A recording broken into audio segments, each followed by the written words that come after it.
One of the most important parts about running is how you fuel yourself. For example, a lot of runners don't know that building muscle is necessary to become faster and to run longer, so you need proteins, carbs, and fats. A really great source of protein is protein powder.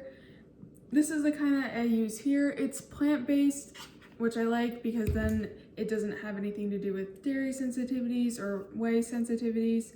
And it has pea protein powder and brown rice protein powder.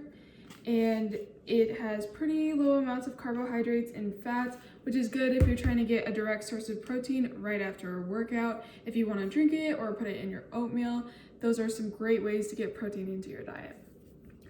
Another great way to refill is with carbs. Carbs are a great way to replenish those glycogen stores in your bloodstream.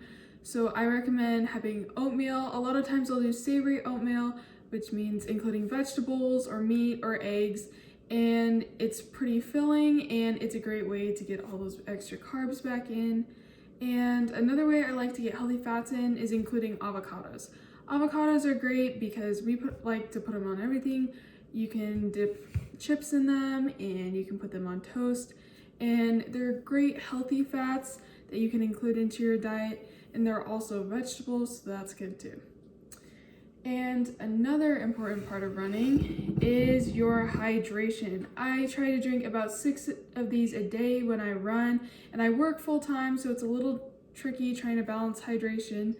But one thing I would really recommend is if you're running upwards of 3 miles a day, find a way to get extra electrolytes in. Those can be in the forms of Powerade, Gatorade, or even coconut water. Coconut water is great because it's natural, there's no added sugars or anything, and it's a great way to properly hydrate yourself because a lot of times water doesn't have all the things we need to properly hydrate our bodies. So if we're sweating a lot or if we're running a little bit extra, that's a great way to fuel our bodies properly. And another important part of running is our shoes. My personal favorite are the Brooks Revel 3, which have good support, good cushion, and they can last through a lot of miles. I think I have about 200 on these right now, and there's still some use left in them. If you look at the bottoms, they're a little bit worn, but they still have some miles left in them. And a lot of times you need to be specific on the type of shoe you're using for the type of run you do. For example, I use these for my speed workouts because they're pretty light overall, and so they can help you pick up the pace because they're not too heavy, but they don't have a lot of cushion, and they have some support, but they're not great for long distance runs or for trail running, because if you're trail running, you definitely want some extra cushion as well as a good tread, which has good grip if you're going over rocks or sticks or dirt or mud. These would be much more ideal than these. And you can even see by the shape of the shoe that they're curved, so it's easier for them to bend. Whereas these ones are more flat than the others, and they're more designed to keep you going for longer distances. And these cost about $100, the Brooks Revel 3. And these are New Balance, and speed shoes are generally cheaper. I think I paid about $60 for these, and they're better for shorter workouts where you're trying to go as fast as you can. A lot of times I use these for track workouts personally, and I find that they're a great choice if I'm trying to do a time trial, like in preparation for a race. Another thing that needs to be focused on is how you start out running. For example, if I haven't run in a long time, I'll just do a couple miles a day and slowly build up my pace to where I can do between 20 and 30, maybe 40 miles a week.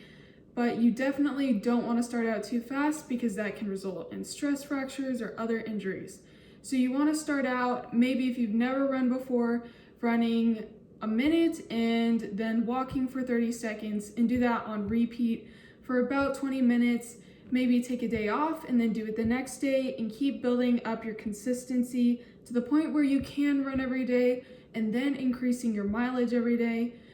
And 3 miles is a good average if you're not trying to prepare for an extra long race and if you're just trying to maintain your speed and your distance. And it's also good to implement some speed workouts into your runs, such as if you're running 400 meters on the track, if you do repeats of those, I recommend doing a warm-up where you jog about a mile and then a cool down where you jog another mile. That way, if you do 400 meter repeats, that way you're getting another mile on the track. So in total, that's a 3-mile run for the day, which is really good, especially if you are just starting out as a runner but still have a little bit of a base. I recommend starting out with at least some base. Definitely don't run 3 miles on your first day. And another important part of running is the stretching. For example, stretching can help to prevent injuries like pulling hamstrings or quads or even your glutes. And it's really important that you learn how to stay loose and what makes you feel the best. For example, my favorites for calves are ones where, actually, my favorite ones are honestly on the ground, because that way you get a nice stretch on your hamstring and it doesn't require anything that's too difficult. If you hold the edge of your foot, you should feel a good stretch in there, especially after a long run where your muscles have been put through a lot. And you definitely don't want to get tight right after a run, because that can also lead to injury if you don't stretch properly. And another thing I would like to talk about are ice baths. Ice baths are a great way to help your body recover, but I don't recommend doing them every day, and do them below your chest. To do an ice bath, fill a bathtub with about 50% water, 50% ice, and sit in there for from 15 to 20 minutes. And make sure that you have toe covers so that your toes don't get too cold.